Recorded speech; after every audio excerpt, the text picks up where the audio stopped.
ৰঙিয়াত নিৰ্মীয়মান কালভাৰ্টৰ কাম বন্ধ কৰিলে উত্তেজিত ৰাইজে। ৰঙিয়া নবোদয় বিদ্যালয় পথৰ পৰা কঠুৰা উচ্চ মাধ্যমিক বিদ্যালয় সংলগ্ন পথ আৰু কালভাৰ্টৰ নিৰ্মাণ কাৰ্যত চৰম হেমাহিৰ অভিযোগ উত্থাপন কৰে অঞ্চলটোৰ ৰাইজে। ভালে সংখ্যক পুৰুষ মহিলা ওলাই আহি নিৰ্মাণ কাৰ্য বন্ধ কৰে। ৰাইজৰ দাবী উক্ত পথেৰে 3খন স্কুল আৰু চিকিৎসা কেন্দ্ৰ থকা পথটো বিজ্ঞানসন্মতভাৱে নিৰ্মাণ কৰক। সঠিক ৰূপত কাম নোহোৱা পৰ্যন্ত কাম কৰিবলৈ দিয়া নহ'ব বুলি ৰাইজে দাবী জনায়। ঠিকাদাৰে যেতিয়া ৰাস্তাটো বনায় আচলতে অন্তত সেই চুপাটোৰ সেই গাঁওখনৰ 2-4জন মানুহৰ লগত আলোচনা কৰাটো দৰকাৰ।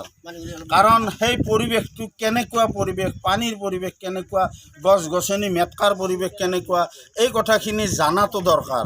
আৰু তাৰপিছত সেই গাঁৱৰ মানুহৰ লগত আলোচনা কৰি ইষ্টিমেট মতে কাম কৰিলে কি ফল পায় কি ফল নাপায় সেই সুবিধাটো তেওঁ গাঁৱৰ মানুহৰ লগত আলোচনা কৰাটো যুগুত আছিল। কিন্তু তেওঁ এচি ৰুমত থাকি মিস্ত্ৰী পঠাই দি কাম কৰি পইচাটো লোটাৰ চিন্তা কৰিছে। সেই চিন্তাত ৰাইজে লাভৱান নহয়। ৰাইজ লাভৱানৰ কাৰণেই চৰকাৰে ৰাস্তা পদূলি বনোৱাৰ এটা সিদ্ধান্ত লৈছে বা পইচা চেংচন কৰিছে।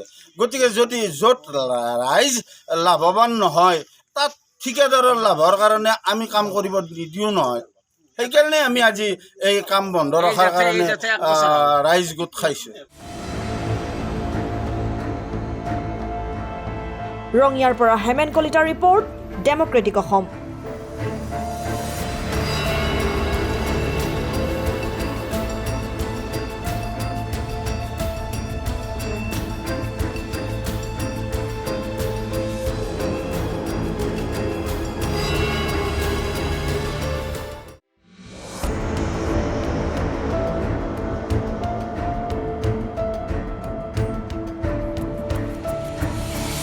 ৰঙিয়াত নিৰ্মীয়মান কালভাৰ্টৰ কাম বন্ধ কৰিলে উত্তেজিত ৰাইজে। ৰঙিয়া নবোদয় বিদ্যালয় পথৰ পৰা কঠুৰা উচ্চ মাধ্যমিক বিদ্যালয় সংলগ্ন পথ আৰু কালভাৰ্টৰ নিৰ্মাণ কাৰ্যত চৰম হেমাহিৰ অভিযোগ উত্থাপন কৰে অঞ্চলটোৰ ৰাইজে। ভালে সংখ্যক পুৰুষ মহিলা ওলাই আহি নিৰ্মাণ কাৰ্য বন্ধ কৰে। ৰাইজৰ দাবী উক্ত পথেৰে 3খন স্কুল আৰু চিকিৎসা কেন্দ্ৰ থকা পথটো বিজ্ঞানসন্মতভাৱে নিৰ্মাণ কৰক। সঠিক ৰূপত কাম নোহোৱা পৰ্যন্ত কাম কৰিবলৈ দিয়া নহ'ব বুলি ৰাইজে দাবী জনায়। ঠিকাদাৰে যেতিয়া ৰাস্তাটো বনায় আচলতে অন্তত সেই চুপাটোৰ সেই গাঁওখনৰ 2-4জন মানুহৰ লগত আলোচনা কৰাটো দৰকাৰ। কাৰণ সেই পৰিৱেশটো কেনেকুৱা পৰিৱেশ, পানীৰ পৰিৱেশ কেনেকুৱা, গছ গছনি মেটকাৰ পৰিৱেশ কেনেকুৱা, এই কথাখিনি জানাটো দৰকাৰ।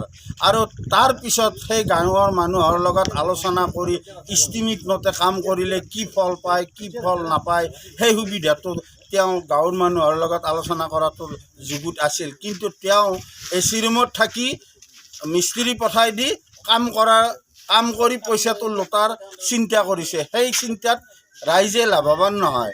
ৰাইজ লাভৱানৰ কাৰণেই চৰকাৰে ৰাস্তা পদূলি বনোৱাৰ এটা সিদ্ধান্ত লৈছে বা পইচা চেংচন কৰিছে। গতিকে যদি য'ত ৰাইজ লাভৱান নহয় তাত ঠিকাদাৰৰ লাভৰ কাৰণে আমি কাম কৰিব নিদিওঁ নহয়।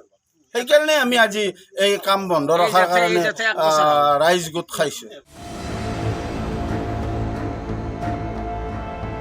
ৰঙিয়াৰ পৰা হেমেন কলিতাৰ ৰিপৰ্ট, ডেমক্ৰেটিক অসম।